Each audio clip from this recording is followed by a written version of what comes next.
बुद्धिमान बंदर और मगरमच्छ की कहानी। एक घना जंगल था जहाँ जानवर एक दूसरे के साथ बहुत प्यार से रहते थे। उस जंगल के बीचों बीच एक बहुत सुंदर तालाब था। उस तालाब में एक मगरमच्छ रहता था। तालाब के चारों तरफ बहुत सारे फलों के पेड़ लगे हुए थे। उनमें से एक पेड़ पर बंदर रहता था। बंदर और मगरमच्छ एक दूसरे से अच्छे दोस्त थे। बंदर पेड़ से मीठे स्वादिष्ट फल खाता था और साथ ही अपने दोस्त मगर को भी देता था। बंदर अपने दोस्त मगर का भी खास ख्याल रखता था और मगर भी अपनी पीठ पर बैठा के पूरे तालाब में घुमाता था। दोनों की दोस्ती गहरी होती गई। बंदर जो फल मगर को देता था अपनी पत्नी को भी लिए खिलाता था।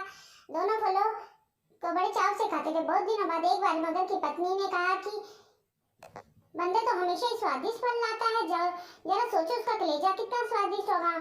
वह मगर को जिद करने लगी कि बंदर का कलेजा खाना। मगर उसे समझाने की कोशिश की लेकिन उसने नहीं समझा और उसने फिर दूसरे दिन कहा कि बंदर को वह अपनी गुफा में लेकर आएगा, तब उसका कलेजा निकाल कर खा लेना। इसके बाद मगर की पत्नी मान गई।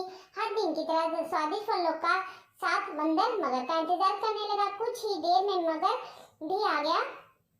दोनों ने मिलकर फल खाए। मगर बोला कि दोस्त, आज तुम्हारी भाभी तुम्हें मिलना चाहती है, चलो तालाब की दूसरी ओर मेरा घर है, आज वहां चलते हैं। बंदर झट से मान गया और उछलकर मगर की पीठ पे बैठ गया। मगर उसे देखकर लेकर अपनी गुफा की ओर बढ़ने लगा। जैसे ही दोनों तालाब के बीच पहुंचे, मगर ने कहा कि मित्र, आज तुम्हारी भाभी की इच्छा है कि वे तुम्हारा कलेजा खाए। ऐसा कहकर उसने पूरी बात बताई। बात सुनकर बंदर कुछ सोचने लगा और मित्र बोला, मित्र ये तो मुझे पहले क्यों नहीं बताया? मगर ने पूछा, क्यों मित्र, क्या हुआ? बंदर बोला कि मैं अपने कलेजा पेड़ पे ही छोड़ के आया, तुम मुझे वापस ले चलो, मैं अपना कलेजा साथ में ले आऊंगा।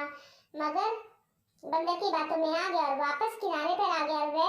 वो दोनों जैसे ही किनारे पे पहुंचे तो झट से बंदर पेड़ पे चढ़ गया और बोला, मूर्ख, तुझे पता नहीं है कि कलेजा हमारे अंदर ही होता है और तुम मेरा भला, मैं तुम्हारा भला सोच रहा था और तुम मुझे खाना चाहते थे। कैसी मित्रता है तुम्हारी, चले जाओ यहाँ से। मगर अपनी करनी पर बहुत शर्मिंदा था। उसने बंदर से माफी मांगी लेकिन अब बंदर उसकी बातों में नहीं आने वाला था। इस कहानी से हमें यही शिक्षा मिलती है कि संकट के समय में घर बनाना नहीं चाहिए और अपनी बुद्धि का उपयोग करके उसे दूर करने का उपाय सोचना चाहिए। महालक्ष्मी जो मेरी वीडियो को लाइक शेयर करे उसकी धन की कमी दूर कर देना।